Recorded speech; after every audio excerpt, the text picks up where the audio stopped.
Jy bid, jy vra die Here vir deurbraak in jou situasie. Jy vertrou hom vir die return of the prodigal. Jy vertrou hom vir genesing. Jy vertrou hom vir 'n deurbraak in jou finansies, maar jy sien niks. Baie keer lê die fout by onsself. Ja, meeste van die tyd is dit nie God se tyd nie. Maar wat doen jy? Jy vra God om al hierdie dinge vir jou te doen. En God vra dat jy sekere dinge vir hom doen.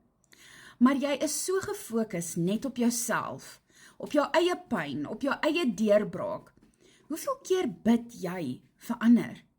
Hoeveel keer ten spyte van dit waardeur jy gaan, sê jy bemoedigende goed vir iemand anders? 'n Voorbeeld, ek het 'n video wat ek gepin het, wat 166 plus views gekry het. Maar mense kan nie eers net die moeite doen om 'n hartjie te druk. 7000 mense het 'n hartjie gedruk. Dis nie eers die helfte nie. Of om dit te share met iemand anders nie. Ek kry nie geld vir my content nie.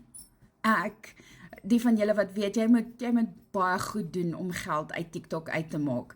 En die paar goedjies wat ek kry, gee ek weer vir ander mense op lives. So dis nie waar dit gaan nie. As jy daai hartjie druk, as jy dit share, then you're spreading the gospel. Jy gee vir ander mense hoop. Ek het 'n video gemaak die naweek, ons was by Little Eden Society vir severe mentally disabled and physically disabled individuals. En 400 en iets mense het na die video gekyk. Want sodra dit iets anders is as waarvoor mense bid, stel hulle nie belang nie. Jy sê, Here, jy kom nie vir my deur in my finansies nie, maar wanneer laas het jy ietsie gegee?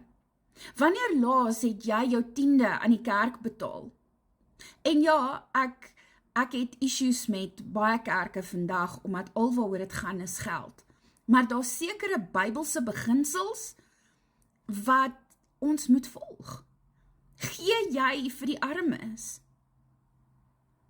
As die Here dit op jou hart plaas, om vir iemand iets te gee, hou jy vas in daai geld en sê, nee Here, ek het nie.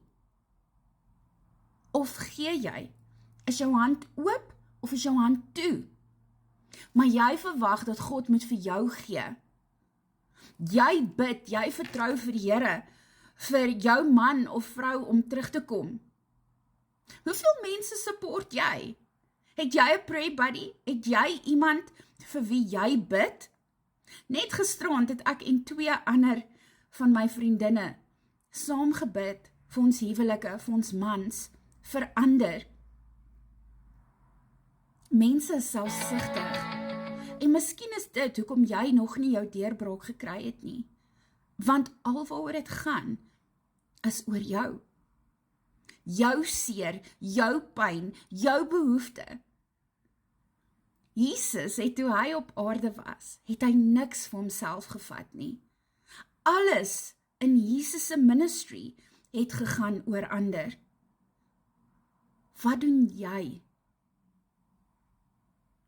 Jy's gou om as iemand 'n gebed doen, daar te staan met jou hande oop en te sê, Here, seën my.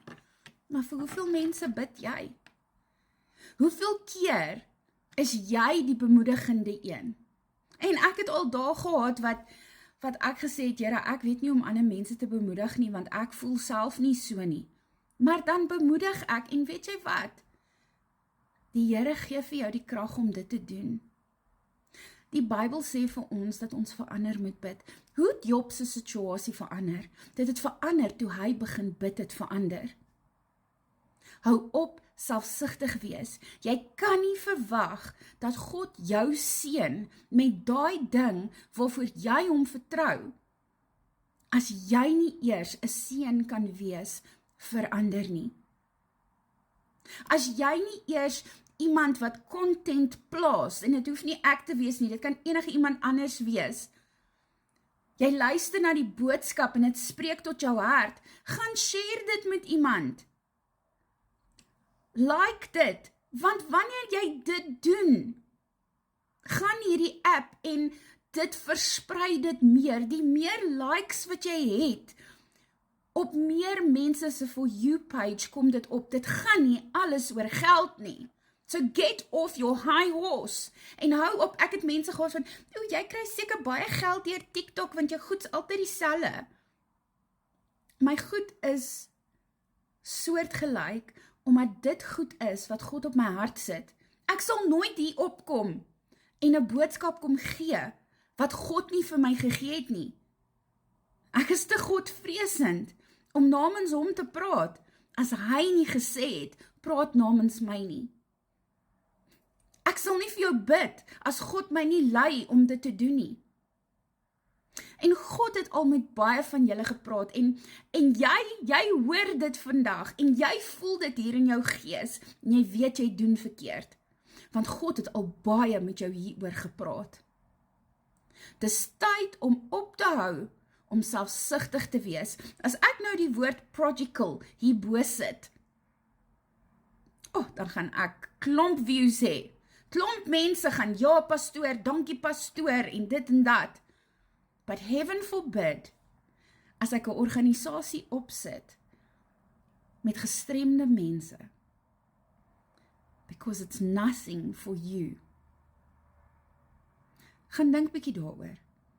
Gaan maak bietjie jou saak met God reg. Jy wat dink, my saak is reg met die Here, hoekom seën die Here my nie?